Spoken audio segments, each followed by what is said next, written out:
So let's move into an example of 3.2, number 5, as that had a lot of parts to it that I didn't expect to see as well. So let's see if we can kind of break these parts down one by one. So again, we're working with an application. So a golf ball, again, is hit with a velocity of 160 feet per second at an inclination of 45 degrees to the horizontal. In physics, it is established that the height of the golf ball is given by the function h of x equals negative 32x squared divided by 180 squared plus x. So where x is the horizontal distance of the golf ball that the golf ball has traveled. So we're going to complete parts A through G. Actually, there's A through H from what I saw. So let's see what we come up with here. So determine the height of the golf ball after it has traveled 100 feet. So again, the first question is determine the height. Remember, the H part represents, this function helps us calculate the height, where x is the horizontal distance. So if the golf ball has traveled 100 feet, that 100 feet is the horizontal distance.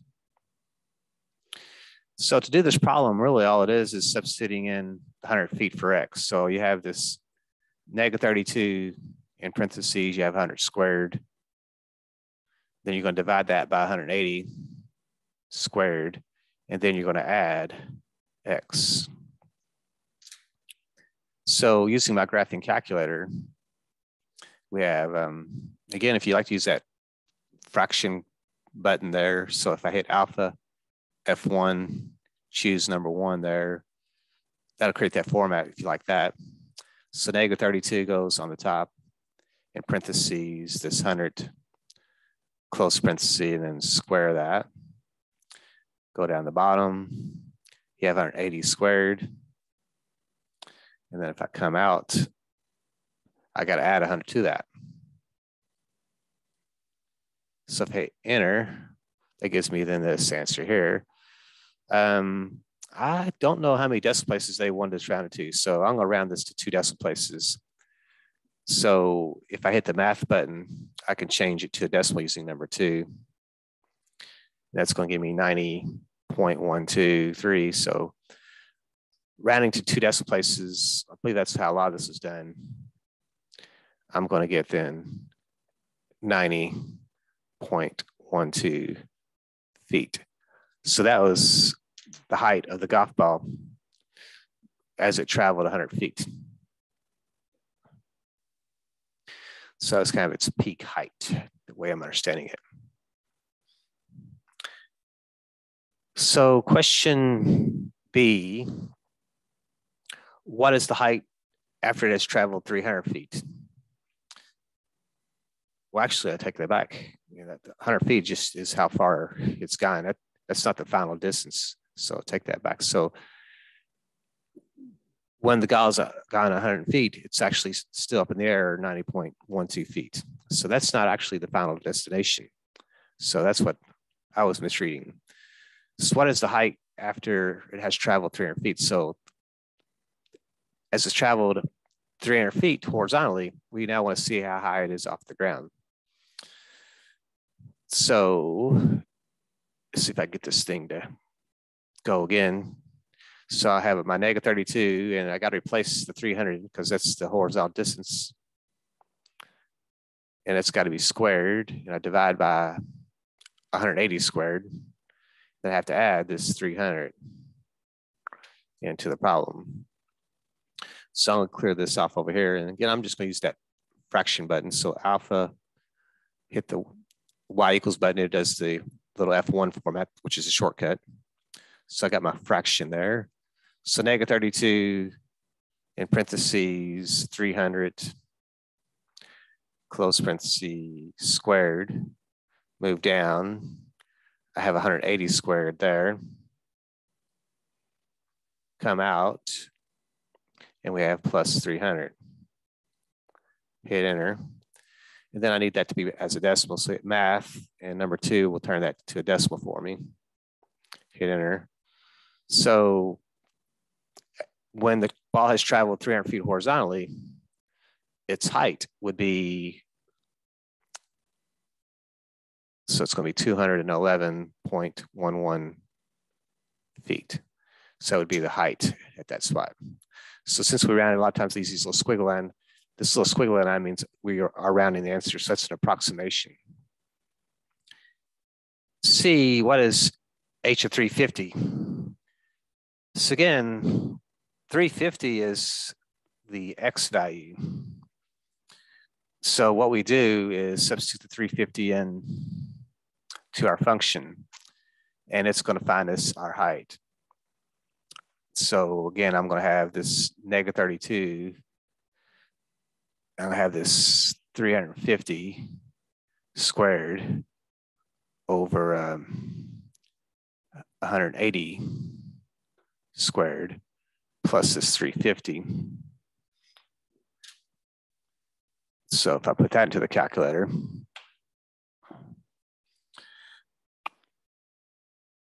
so I have alpha, so I'm going to use that fraction button again.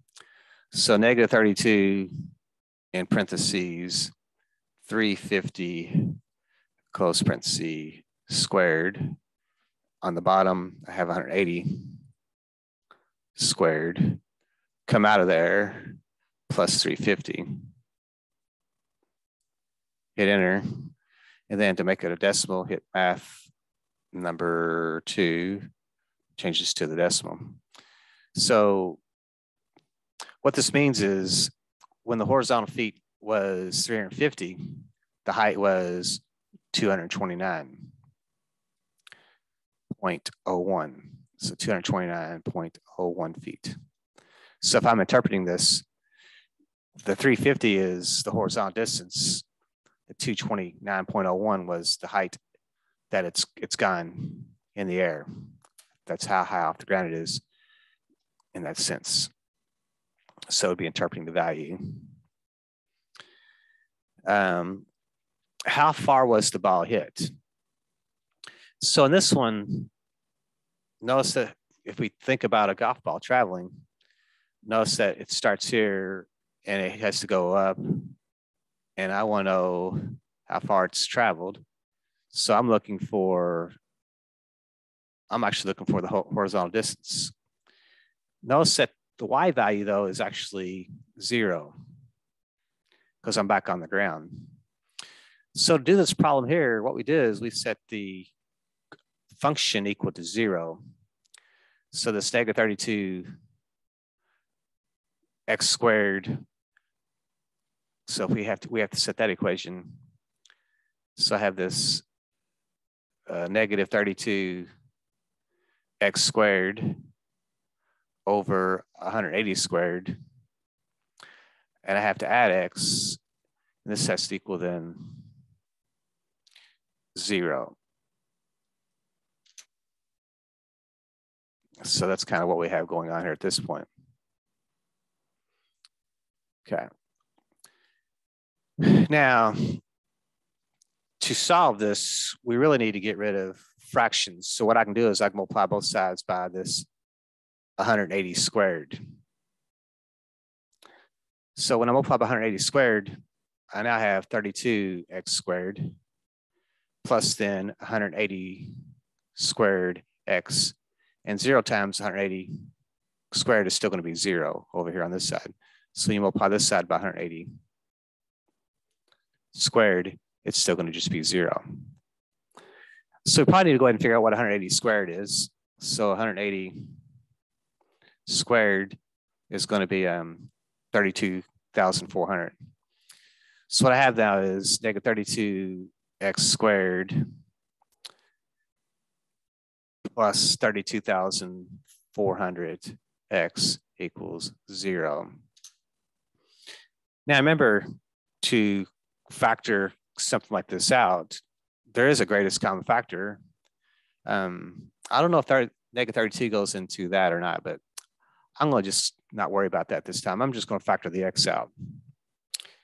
So I'm going to factor the x out, and that's going to leave me negative 32x plus 32,400. That's equal to 0. So remember, we just set each factor equal to 0 now. So x equals 0 and negative 32x plus 32,400 is equal to 0. So 32x. So subtract 32,400 to each side. So I have negative 32x equals this negative 32,400. And if I divide both sides by negative 32, so 32,400, that don't look right. 32,400. Oh, still want to hit too many zeros. Divide by 32. Remember, a negative divided by negative is a positive, so that's going to be 101.12. So this is going to equal this 1012.5 feet. So that's how far the golf balls actually traveled, was that distance. Now, if I want to do this on the calculator, what I can do is kind of what we did earlier is I can set each side of the equation equal to 0. So what I'm allowed to do is I'm allowed to set this to y1 and set this to y2. So if I do that, let's see if we can solve it that way. Clear. So since I have an equation, I can just set each side of the equation to a y equals. So I have this negative 32x squared plus 180 squared x, or 32,400. Either way there, I could have done it that way. So that's going to be y1. And then y2, we just say y2 is equal to 0. So if I hit graph, I really can't see much in my window. So let's just hit the zoom window and hit it back to standard and see what that does to start with. So let's do my normal settings. So the red line is the y equals 0. What I'm not seeing is the other graph very well. It looks like what I need to do is I need to probably, because I know we were getting Spencer's up here, you know, they were using like 100 feet for X, and our Y values were like 90 and 200 and things like that. So over in my window, I'm going to move my X values out a little bit to, let's say, like 500. And my Y max is what I need to really mess with as well. Let's say that's, say, 200. Just see what happens. By doing that, I probably need to change my scales a little bit. So let's make this one go by maybe 25 or something. And let's also just make this one go by 25. Just see what we have, get the graph. Still not seeing much of a graph here. So let's extend the graph out a little bit more on the Y values or the X values. So let's see if we can get this to show up. This is where, like I said, doing it this way gets tricky. Let's say the X max was 1,000 and the Y max, I really didn't see any major value. We did have we got some 229s. So let's go ahead and just make this 500 for the heck of it. I really don't know. And then just hit graph again and see what we come up with. Still not seeing much of a graph. I got this little blue line, but I'm not really seeing anything. You know, based on this, you know, we should be seeing something. So I have this 1012 as that value. So let's see if I expand my window out a little bit further to, let's say the X max is 1200. And the Y max, I don't see anything wrong with that really. We weren't getting any crazy values. Let's change my scale to maybe 50 there. And I think that should be okay. Notice that we do finally see a point of intersection over here. So it's on the screen. So let's see if we can actually calculate that. So this graph has a really strange look to it. It really went up a lot higher. So I probably need to do my window a lot higher. You know, as far as my Y max goes, I may want to set that up to say, 1,000 as well or something, and see if that made a difference. And then maybe make that turn into like a 50 and hit graph. I still see it goes way up there still. The height goes way up there.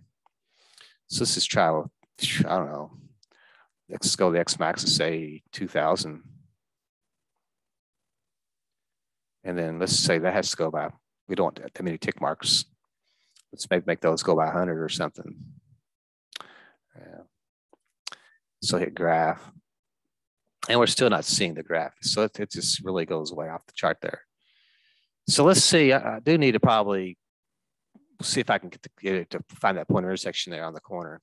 So second, calculate, if I do the point of intersection, first curve, second curve, let's see if it, notice how it gives us then that 1,012.5. So it does solve it for us. But the challenge of the graph was actually to get the graph appear on the page. So since I messed with my window settings, I'm gonna go back here to zoom and change my settings back to standard just to get it back normal again looking. So, but notice how I really couldn't get a good idea of what that graph looked like. So this next question actually asks us to graph it. So we've already put that into the calculator a little bit. I didn't put the whole thing in. I think that's what I did wrong, is I actually put it in wrong. That's what I did. No, I didn't. I put it in correctly. So I could have also put this into the calculator up here. So let's go ahead and put the original function back in, because I forgot I cleaned it up a little bit. So they want us to graph this function. So I'm going to have this -32. I'm going to use the alpha button. See if it works for me there. So this -32 x squared down 180 squared come out plus x. So they want us to graph this thing. But they did say something about playing with the windows. So they actually give us a good window setting here.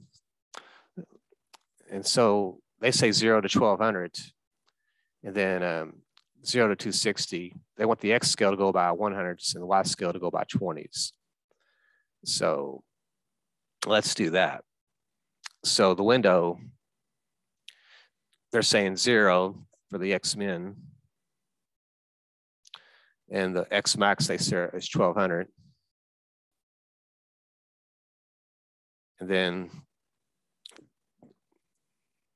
the X scale they said was 100.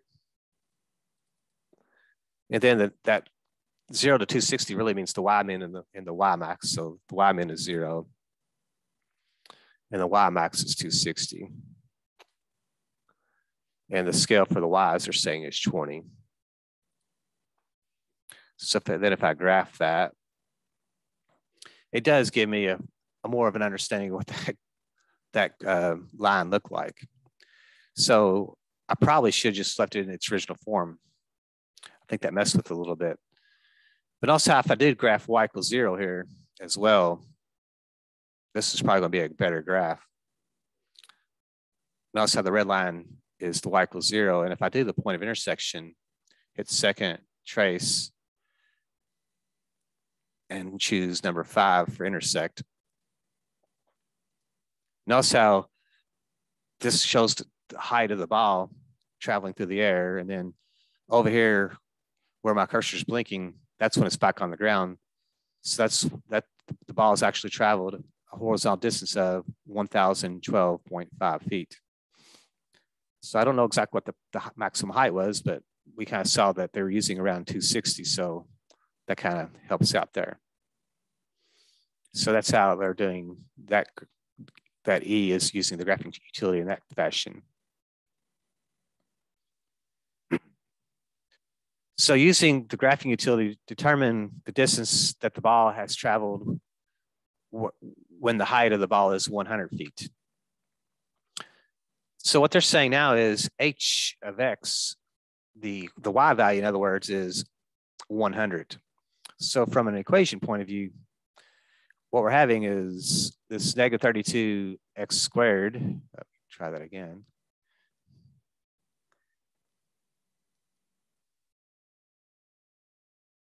Let's see if I can get this thing to erase.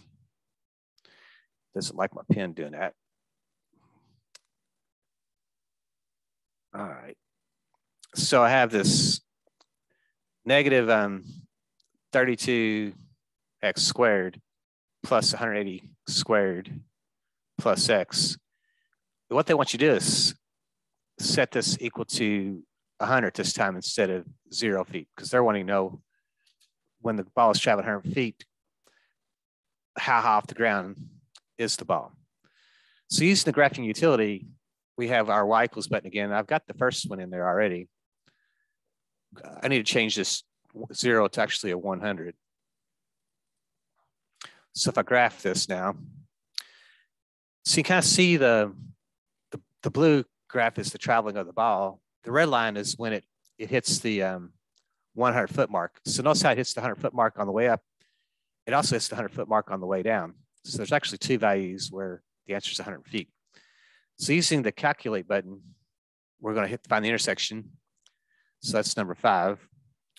So if I enter, and it takes me to that 900 is one of the answers.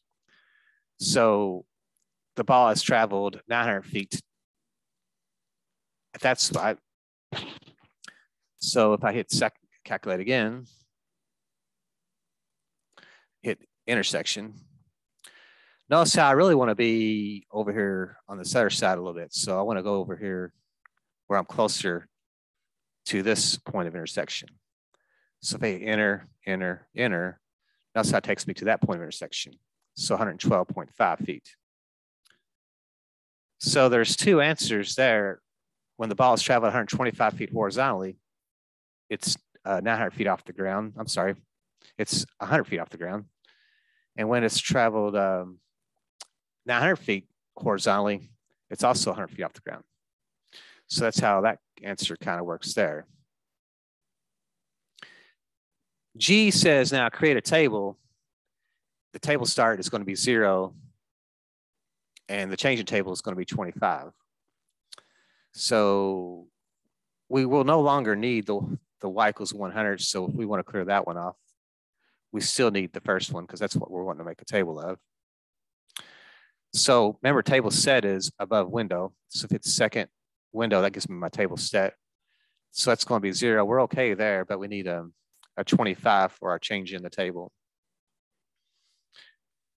So to there's 25 feet, how far does the ball travel before it reaches the maximum height?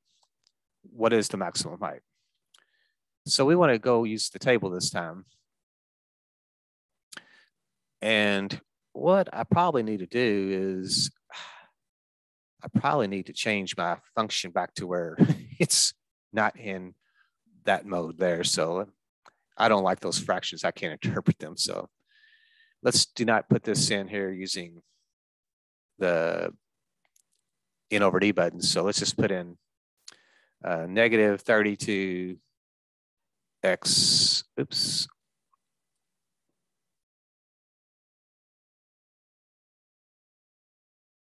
Let's try that again.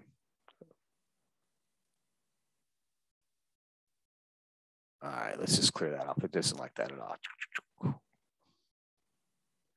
So negative 32x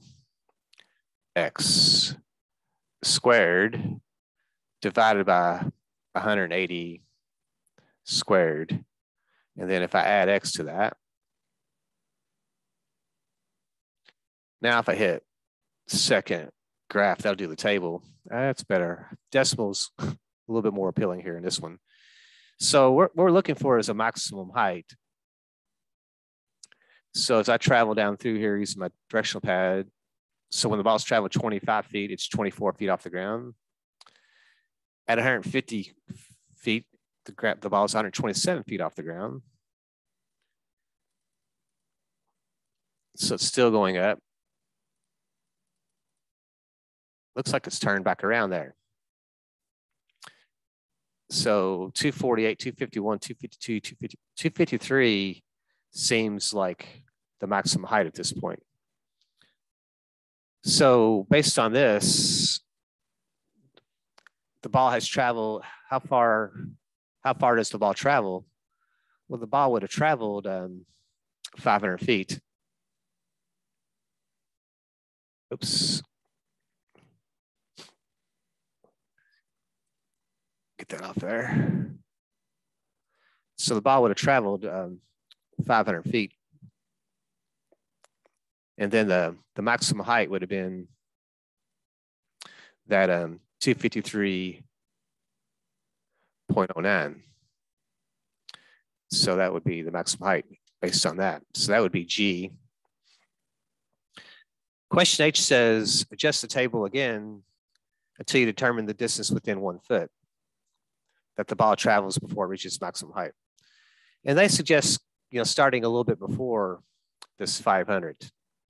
So maybe this 475 could be good, but they actually give us this 488. So we're just going to use their value, 488. Something that kind of gets us close to this 500 mark. And what we're going to do is we're going to do the change in the table by ones.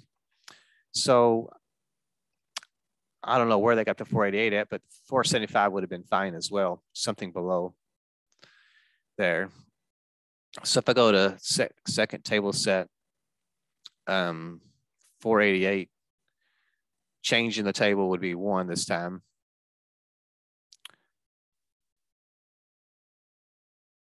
So if I now hit second table, what I'm looking for is where it hits its maximum height again.